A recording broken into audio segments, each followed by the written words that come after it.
Bonjour, Eric Gibaud, ericgibaud.com. Aujourd'hui, c'est un jour vraiment spécial car j'étraîne mon Hasselblad 907X avec le dos numérique que je pourrais essayer d'utiliser aussi sur mon Hasselblad argentique. Mais ce n'est pas le thème de cette vidéo puisque c'est une vidéo qui répond à quelque chose que les gens me demandent depuis très longtemps. Présenter une cellule. Donc la voilà. Merci Sekonic qui m'a envoyé le Lightmaster L478 ou 478 comme tu veux D, et aussi ce que j'ai par ici, je l'attrape, le viseur de 5 degrés pour mesure ponctuelle. Donc on va en parler en détail, mais avant n'oublions pas de remercier mon sponsor Arvia école-de-photographie.com qui sponsorise mes vidéos en français. Donc je parlerai de tout ça, je parlerai de tout ça, de tout ce qu'ils proposent en fin de vidéo. Je te dis quand même, appelle-les, c'est gratuit l'appel, et tu dis que c'est de ma part, tu reçois un livre de photographie comme appui pédagogique. Aussi, je te dis important, c'est par CPF, donc la formation peut être gratuite pour toi. Et si jamais tu es bientôt à la retraite, n'oublie surtout pas qu'on ne peut plus s'inscrire une fois à la retraite. Donc, il faut s'inscrire avant de partir, même si la formation, tu l'as fait une fois à la retraite. Mais je te raconte tout ça à la fin. Allez, c'est parti. Alors, je vais faire deux vidéos. La première, c'est pour présenter ce produit, cette cellule, parce que beaucoup de gens n'ont jamais vu de près, donc je vais expliquer les fonctions principales, parce que c'est vraiment très étendu ce que propose cette cellule. Et je ferai une autre vidéo pour expliquer l'utilisation d'une cellule en général. La lumière incidente, la réfléchie, ceci, cela, utiliser le viseur, tout ça. Donc aujourd'hui, je présente ça. Pour déjà ceux qui n'en avaient jamais vu de ça de près, ils verront un petit peu mieux. Et dans une prochaine vidéo, comment on utilise en général une cellule pour faire des mesures lumière au flash, naturel, tout ça, blablabla, tout. Voilà, continuons. Alors, comme tu peux voir, l'écran est, il est tactile, ok. Et là, on a un problème tout bête. Le problème, c'est que je suis en train de me cramer le front parce qu'on est au soleil, d'une part. Deuxièmement, je dois te montrer l'écran, donc tu vas rien voir parce qu'on est en plein soleil. Donc le mieux, ça va être d'aller dans un endroit plus à l'ombre pour que je puisse te présenter ça tranquillement sans me cramer le front. Au fait, n'oublie pas de t'abonner à ma chaîne YouTube, hein. Il y a un petit bouton par là, une clochette. Quand tu appuies sur la clochette, tu recevras un avis quand je monte une nouvelle vidéo. Donc tu ne perdras pas, tu ne louperas pas la vidéo qui explique comment mesurer de la lumière en général avec une cellule. Allez, on va à l'ombre, voilà. Tiens, tu vois ce chemin, je l'ai présenté sur plusieurs vidéos. Alors en ce moment il est vert, parce que novembre, voilà. Mais quelquefois dans la vie, les chemins sont asséchés. Donc si jamais tu voulais me filer un coup de main, ça serait vraiment très simple. Si tu vas acheter du matos sur Digiphoto, alors tu n'es pas obligé de le faire chez eux, mais si tu le faisais chez eux, c'est aussi simple que là où ça marque code créateur, tu marques Gibaud et ça me file une petite aide et toi ça ne te coûte pas plus cher. Allez, continuons. Alors, il y a un petit peu plus d'ombre. Alors désolé, avant j'ai vu que j'avais la moustache qui piquait un peu vers l'avant.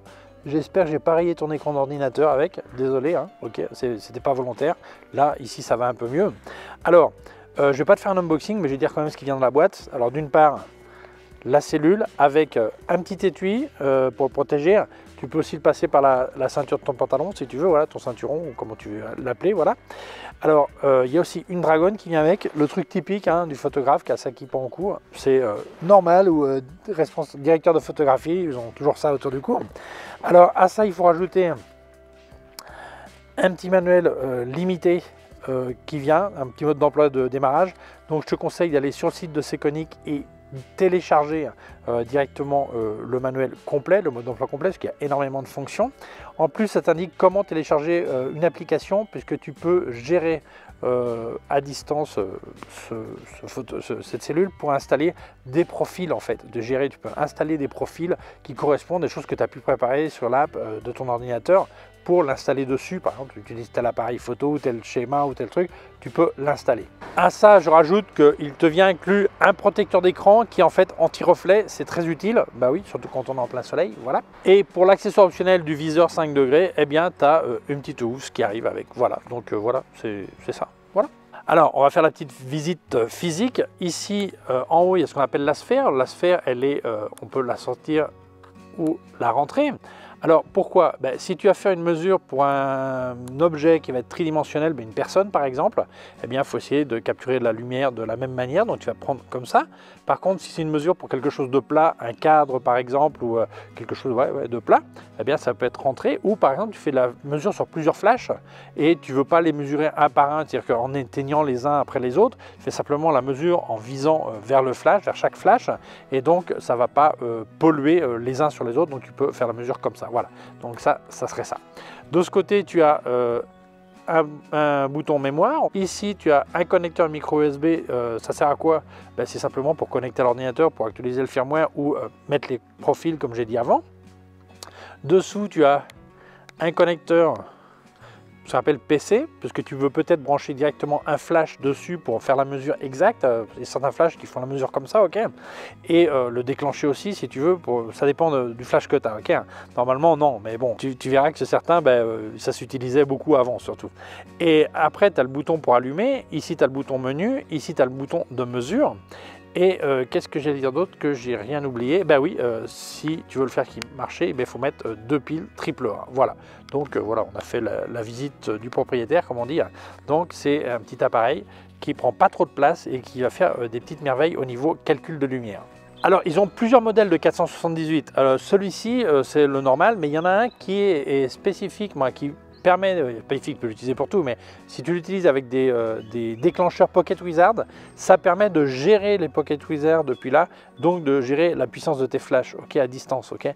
Donc voilà, c'est un truc à savoir. Voilà. Pour beaucoup, ça n'a pas beaucoup de sens d'avoir une cellule, parce que de nos jours, tous nos appareils photo ont une cellule, même certains appareils photo argentiques avaient ou ont encore des cellules, donc pour beaucoup ça n'a pas de sens. Mais ils oublient quelque chose de très important. Ton appareil photo mesure la lumière que d'une seule manière, c'est-à-dire la lumière qui est réfléchie sur les objets auxquels tu fais, ou les objets, les scènes auxquelles tu fais une photo. Ça veut dire que si par exemple je fais une photo d'un objet qui est noir, il reflète moins de lumière que s'il est blanc. Donc l'appareil photo peut se tromper. Par contre, une cellule va permettre de mesurer aussi bien la lumière réfléchie que la lumière incidente. La lumière réfléchie, on verra après avec le petit viseur, et la lumière incidente, c'est-à-dire que peu importe que ça vienne sur une surface noire, une surface blanche, grise, rouge, rouge foncé, bleu clair, bleu marine, peu importe la surface, ça me donne la quantité exacte de lumière qui arrive. Donc ça va permettre de faire une mesure exacte et configurer mon appareil photo. Ça d'une part. Et quand on travaille au flash, ton appareil photo ne peut pas mesurer la lumière du flash en flash externe, sauf si tu es en TTL, je dirais, mais sinon il ne va pas pouvoir mesurer. Donc tu es tout le temps au départ en train d'aller à tâtons, voir si c'est bon, si c'est pas bon, si c'est ok, comment ça sort et tout ça. Avec ça, tu fais une mesure de chaque flash et tu as le résultat pour configurer ton appareil photo directement. C'est pour ça qu'en 2022, c'est toujours aussi logique et utile d'utiliser une cellule. Bon, pour allumer la cellule, tout simplement, tu appuies ici, ok. Là, tu as un écran avec des informations, mais le premier truc qu'il va falloir que tu fasses, c'est décider le type de lumière. Bon, triangle d'exposition, je suppose que tu connais, ISO, vitesse et diaphragme. Donc en fait, que va faire la cellule? Elle va calculer un des éléments. Donc si tu indiques la vitesse et les ISO, ça va te calculer le diaphragme. Si tu indiques les ISO et la vitesse, les ISO et le diaphragme, ça te calcule la vitesse, etc. Donc il va falloir que tu choisisses comment tu vas mesurer. Le premier truc que tu vas aller, c'est ici, ok. Et là, tu as deux colonnes. La colonne de gauche, c'est tout ce qui correspond à la lumière naturelle, et colonne de droite, tout ce qui correspond à la mesure avec flash. Donc voilà, ça c'est le premier truc à faire, choisir le type. Continuons. Alors, les mesures sont les suivantes. T, eh bien simplement tu vas indiquer la vitesse, donc le temps, et les ISO, ça va te calculer le diaphragme. Ou le F, tu vas indiquer le diaphragme et tu vas indiquer les ISO, ça va te calculer la vitesse. TF, c'est quoi? Par exemple, tu veux contrôler la profondeur de champ et aussi la vitesse pour avoir congelé l'action ou au contraire que ça soit une rivière soyeuse comme tu veux. Tu vas indiquer le T et le F, donc le temps et le diaphragme, et ça va te calculer les ISO. Après, tu as le mode vidéo. Alors là, c'est un peu différent parce qu'il faudra que tu indiques le nombre d'images secondes que tu es en train d'enregistrer. Et après, tu as le mode cinéma qui te permet d'indiquer l'angle de l'obturateur. C'est sur les appareils de cinéma, on indique comme ça, ok. Et après, tu as luxe qui t'indique simplement la quantité de lumière qu'il y a en luxe. Et après, côté flash, alors j'ai pas de flash ici pour te montrer, mais c'est pas grave parce que quand je ferai la démonstration plus en détail, tu comprendras. La seule différence, c'est que tu vas, pareil, indiquer que c'est en flash, mais ça va te faire les mêmes calculs comme avant. Simplement, tu va appuyer, ça va attendre que le flash cling, saute et il va attraper pendant 30 secondes, ça va se mettre comme ça et ça va attraper de la lumière au vol. Alors, et te dire la mesure de flash qu'il y a. Alors, très intéressant, cet appareil te permettait de faire un mode différentiel, c'est-à-dire qu'il va te permettre, si je fais une photo flash de moi par exemple, je fais la mesure, ça va me dire quel est le pourcentage de lumière ambiant qu'il y a et le pourcentage de flash. Donc je vais pouvoir configurer exactement pour qu'il y ait par exemple 100% de la lumière que je vois qui vienne du flash, donc l'ambiance sera noire, ou au contraire équilibré 50-50, 75-25, à toi de voir. Voilà. Donc en flash, tu as 4 modes qui sont suivants. Après, si tu as aussi de la lumière continue, tu peux aussi faire une lumière. Même si ce n'est pas du flash, tu peux faire un calcul justement pour avoir une estimation différentielle. Voilà. Donc, super complet. Donc là, je vais te faire un premier exemple pour que tu vois. Alors, un exemple tout simple. On va faire une mesure en indiquant les ISO et le diaphragme, il va calculer le temps. Donc je choisis F, voilà. Là, tu vois, ça me donne mon écran, ça ne reflète pas trop. Là, j'indique mes ISO, j'ai mis ISO 100, j'ai mis F4. Ok, après on verra sur l'appareil, ça fait la même chose. Je vais faire une mesure. Je mesure, alors je fais une mesure, la lumière ambiante qu'on voit, tu vois. Ok, ça m'indique que à F4 et ISO 100, il faudrait que je sois 1/8 de seconde. Et tu vois, là, ça mesure la lumière ambiante qu'il y a ici et je suis dans une zone d'ombre. Donc, si je mesure en visant vers l'appareil, ça me donne exactement la même mesure. Ok. On verra après pourquoi, dans cette situation, ça peut m'intéresser d'utiliser le viseur et avoir une mesure réfléchie. Ok. Mais là, je peux dire, bon, ben, 1/8 de seconde, pour moi, c'est pas assez. Hein. C'est trop lent. Pourquoi? Ben, parce qu'en fait, les arbres, ils bougent, il y a du vent, je sais pas, par exemple, ou j'ai pas de trépied, un truc comme ça. Eh bien, je ne veux pas changer, par exemple, je ne veux pas changer mon diaphragme. Ben, simplement, je peux monter mes ISO. Alors, tu vois, c'est tactile. Hein. Ok, tu bouges. Ok, on va monter à 800 ISO, par exemple. Ok. Directement, ça me dit que je devrais être à 1/60 de seconde.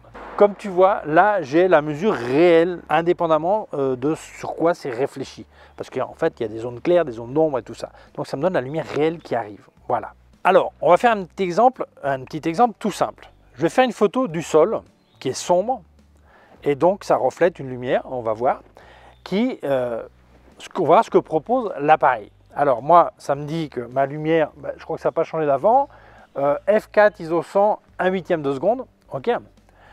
Et là, si je le mets à 1/8 de seconde, l'appareil me dit que c'est sous-exposé. Donc je vais l'écouter. Et je vais descendre à ce que ça mette la petite barre au milieu, voilà. Et ça me dit que je devrais être à 1/4 de seconde. Et là, ça dit que ça serait correctement exposé. Je fais la photo, et là, c'est plus clair que la réalité. Et une fois la photo faite, en plus, ça m'indique des zones où il y a des risques que ça soit cramé. Ok.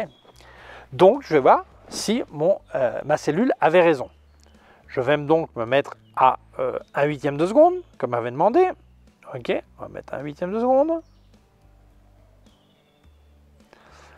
Ça m'indique que c'est sous-exposé, hein. Donc peu importe, moi je crois fermement à ma cellule. Je fais ma photo. Et là j'ai une photo qui correspond exactement à la réalité. Ce que je voulais faire. Donc tu vois que même si c'est un appareil cher, eh bien, il se trompe. Pourquoi? Parce qu'en lumière réfléchie, ça ne correspond pas à la lumière réelle qui arrive. Voilà. Alors, j'ai tourné l'appareil photo et on voit la route. Et là, on a un petit problème parce que dans le fond, là-bas, tu vois, il y a un trou de lumière incroyable. Si je déplace mon exposition, tu vois que ça va le rectifier un petit peu. Ok, tu as un trou de lumière incroyable. Donc, dans ce cas-là, ma mesure ponctuelle de mon appareil photo est peut-être intéressante. Je vais faire la photo. Et là, le fond est à peu près correct. Par contre, il y a des zones qui sont super sombres. Alors, là, il faut que je décide. C'est-à-dire, je vois qu'il y a des zones qui sont plus sombres, des zones plus claires, tout ça.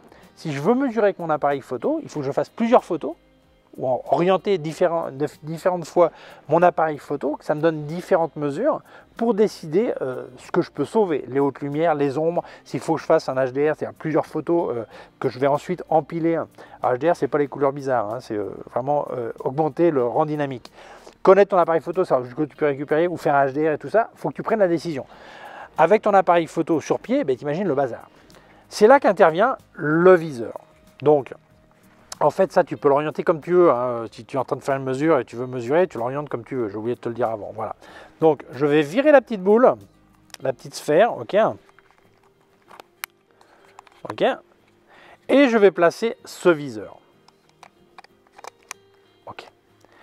Et là, ce que je vais faire maintenant, c'est viser les zones qui m'intéressent. Donc ça me dit là-bas, je devrais être à 1/60 de seconde dans la partie plus claire de la photo que tu vois à l'écran. Si je vise dans la partie noire, là, je devrais être à 2 secondes d'exposition. Donc là, c'est à toi de connaître ton appareil photo, savoir jusqu'à combien tu peux récupérer, et surtout, si tu décides de faire plusieurs photos pour les empiler ensuite, ce qu'on appelle un HDR, hein, par les couleurs bizarres, mais un vrai HDR, ça va me permettre de faire mes photos sans bouger l'appareil, en mesurant chaque zone. Là, il me faut une exposition de 2 secondes, exposition de 2 secondes à cet endroit, de 1/60 de seconde là-bas. Dans les feuillages, il me faudrait 1/15 de seconde. Au milieu de la route, il me faudrait 1/15 de seconde aussi. Là, dans la boue, 1/4 de seconde, et ainsi de suite. Donc, je vais faire mes plusieurs photos sans avoir rien touché, en me déplaçant, voilà, avec mon viseur. C'est pour ça que c'est indispensable quand on fait du paysage d'avoir de la mesure ponctuelle sur ta cellule pour justement choisir quelles zones sont les mesures dans chaque zone. Si tu vas avoir la bonne exposition au premier coup, là tu sauras si c'est possible ou pas, parce que tu vois la différence, hein. Si c'est plus que le rendu dynamique de ton appareil photo, il n'y a pas de solution autre que faire plusieurs photos. Donc tu feras tes mesures ponctuelles exactes. Voilà, donc ça sert à ça, ce viseur. Et pour un paysagiste, c'est indispensable. Alors, pour faire la lumière, la photo au flash, c'est tout simple. Tu vas choisir flash, là j'ai mis, ok, donc j'appuie dessus. Tu vas indiquer la vitesse. Alors moi, le X100V, il synchronise jusqu'à 1/2 millième de seconde. Celui-ci aussi. Je vais mettre un 250e comme sur mon OM1. Ok, OM1 de OM System. ISO 100. Quand je vais appuyer là, l'écran va devenir plus sombre, ok, pour pas que ça dérange de la lumière ambiante. Et le petit rayon, le petit éclair qui est en haut à gauche va clignoter. Donc j'appuie, là il attend le coup de flash. Voilà. Et il me dit 5.6, je devrais être à 5.6 et que 100% de la lumière reçue, c'était du flash. Ok. Si je me mets un peu plus loin, tu vas voir. Et là, il me dit 2.8 et que la quantité de lumière de flash était 80%. Tu vois? Donc, ça va me permettre de non seulement avoir ma mesure de lumière, mais aussi équilibrer ma lumière ambiante avec ma lumière de flash. Donc ça, c'est vraiment fantastique, ça, ce pourcentage. C'est clé quand tu veux équilibrer, parce que c'est un truc qui est difficile à calculer souvent. Là, ça te le calcule tout seul. Voilà. Il y a tellement de fonctions qu'on pourrait être ici 3 jours en train de parler de ce truc. Voilà, alors moi, je ne vais pas te parler de toutes, parce qu'évidemment, celui qui est intéressé et qui l'achète, il finira par lire le mode d'emploi et trouver tout. Mais enfin, il y a vraiment de tout. Par exemple, un truc qui est vraiment super, imagine que là, bon, si je mets un filtre ND devant, mon appareil, il calculerait qu'il y a moins de lumière qui rentre. Ok. Mais imagine un appareil photo argentique où j'utilise pas de cellule et je mets un filtre. Quand j'utilise ma cellule, eh bien, il faut que je calcule, ah ouais, mais il faut que je t'enlève 3 stops, vous avez un fil de 3 stops, ceci, cela, tu calcules. Directement, tu peux marquer qu'il fasse une compensation de filtre en indiquant là combien de stops ça va couper. Et comme ça, directement, tu auras la bonne mesure. Alors, si j'ai un filtre qui est sur mon appareil et je fais la mesure, même si c'est un numérique, du moment où je n'utilise pas la cellule de l'appareil, c'est pareil. Voilà. Pareil, si tu utilises les filtres typiques, les oranges et tout ça pour équilibrer les couleurs, de la même manière, ça coupe aussi la lumière. Tu peux aussi le calculer. Donc, il y a vraiment énormément de fonctions. C'est vraiment un outil de précision pour mesurer la lumière. Après, tu as des profils que tu peux garder. Donc, tu pourrais très bien configurer ta cellule pour tel type d'appareil photo, telle situation et tout ça. Et après, tu vas directement sur ton profil et tu n'as pas à refaire les configurations de ça. Je fais de la photo avec tel fil, tel machin, tout ça. Mon profil est créé. Donc, voilà, vraiment très complet et ça, c'est simple à utiliser. Bon, alors, on va pas être ici 3 heures en train de tout parler, de tous les détails. Je pense que j'ai survolé le principal, le plus utile, ok. Évidemment, après, il y a plein de trucs, mais je vais dire les points qui m'ont le plus séduit, les pour et on va voir les contre, ok. Pour, moi, le fait que ça me dise clairement le pourcentage entre lumière ambiante et flash, ça me semble extrêmement utile quand on fait de la photo, comme je fais souvent, portrait ou mode, ça, au flash, c'est super important. Deuxièmement, que ça me calcule la différence entre différentes sources de lumière. Bon, au flash, par exemple, ça va me calculer la différence. Alors, je ne vais pas montrer tout ça en détail, mais ça, c'est un aspect important. que ça puisse te faire une valeur moyenne, parce que des fois tu veux faire une seule photo et ben, il faut qu'il t'estime une valeur moyenne de combien quantité de lumière arrive, donc de différentes sources de lumière. Donc ça aussi c'est super. Le point 4, ben, le fait qu'il y ait le viseur optionnel, ça me semble indispensable d'avoir ça dès que tu fais du paysage, surtout, c'est indispensable. Et aussi la possibilité de calculer les compensations du type de filtre ou suivant l'outil que tu as à l'appareil, si c'est un argentique, tout ça, ça va te permettre de vraiment peaufiner ta configuration et ça me semble un truc super utile. Donc, et le fait qu'il y ait une mémoire, qu'il y ait des profils et tout ça. Donc je trouve que les pros sont là. Le seul contre que je dirais, en fait c'est pas un contre, c'est un manque d'habitude dû à nos smartphones. Nos smartphones ont des écrans tactiles qui sont vraiment très faciles à toucher et celui-là il est un peu plus dur, il faut vraiment y aller, bouger, appuyer bien ou frotter bien le doigt au bon endroit, tout ça. Mais c'est aussi une raison de sécurité, c'est-à-dire qu'accidentellement, tu ne vas pas changer la configuration sans t'en rendre compte. Voilà. Donc voilà, c'est un compte qui n'est pas vraiment un compte, c'est simplement au début, ça surprend un peu. Voilà.